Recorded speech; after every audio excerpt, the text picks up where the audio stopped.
Hello साथीहरू, यहाँ चाहिँ डोकाभरि आमिलो छ। आमिलो अर्ग्यानिक आमिलो बनाउँदैछौँ हामीले चाहिँ। यो कतिपय ठाउँमा चाहिँ निउवा पनि भन्ने चलन छ यसलाई।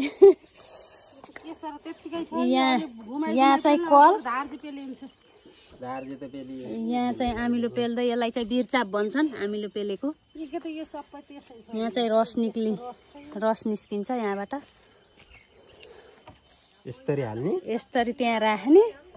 अब यहाँ दाइले ओहो माथि चाहिँ निस्कियो दाइ।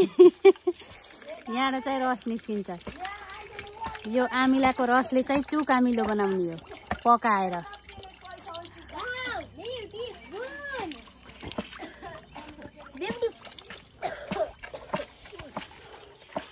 दाइले चाहिँ आमिलाको रस निकाल्दै हुनुहुन्छ। रुगा खोकी लाका मान्छेले त एक गिलास आमिलाको रस पिउने चट्टै हुन्छ। त्यस्तो कबाडी आइडिया लगाइदिए के नखाऊ के सन्चो हुन्न। ज्वरो आएर ठिकै भयो। त्यही त के ज्वरो आए पनि खानु मन लाउँछ आमिलो त। खानु हिँड दिदी चट्टै हुन्छ। झन् मुख बार्ने नि ठिकै हुन्न के। आमिलो पिरो ट्वाक्क खाइदिएपछि केही पनि हुन्न।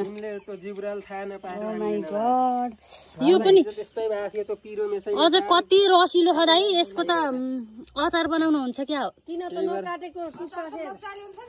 अनि खुदमा बनाएर यसको अचार पनि बनाउन मिल्छ। फाल्न चाहिँ केही पनि पर्दैन साथीहरू, सब युज हुन्छ।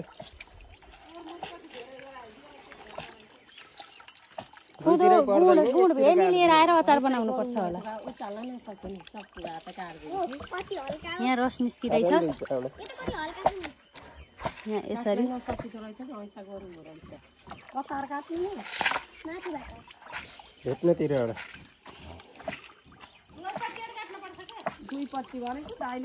गाउँतिर यस्तो रमाइलो हुन्छ कि साथीहरू।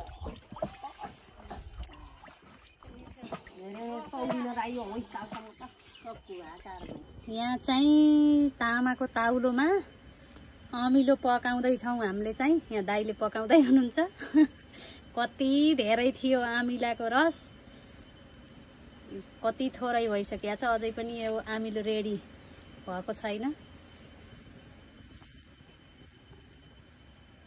ल साथीहरू, त्यत्रो आमिलाको रसको यति बन्यो आमिलो चुक चाहिँ। एकदमै धेरै रसको एकदम थोरै बन्छ। आमिलो पकाएर उहाँ आन्टीले ताउलो मात्दै हुनुहुन्छ। आमिलाको रस चाहिँ यति बन्यो। ल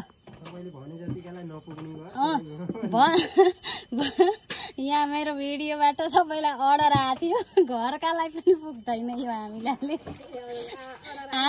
हाम्रो परिवारै ठुलो छ, घरकालाई पनि पुग्दैन। हेरेर मुखमा पानी मात्र निस्कियो। ल साथीहरू, यस्तै भिडियो हेर्नको लागि मेरो च्यानललाई सब्सक्राइब गर्नु होला र सबैले मेरो भिडियो हेरेर माया गरिदिनु होला। Bye bye, love you all.